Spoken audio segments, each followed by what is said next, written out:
welcome to my YouTube channel. Dahil Pasko ngayon, family bonding muna kami ngayon. Dahil sa ganitong okasyon lang kami magkasama-sama.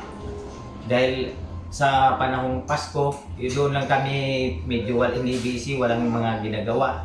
Walang pasok sa trabaho, kaya okasyon lang kami nagkasama-sama, kaya kumpleto ngayon dahil walang mga pasok. At sa aking mga pamilya naman, kumpleto kami ngayon. Nandito yung aking mga anak at mga apo. Kaya ang buong pamilya, Morimonte family ay bumabati sa inyo ng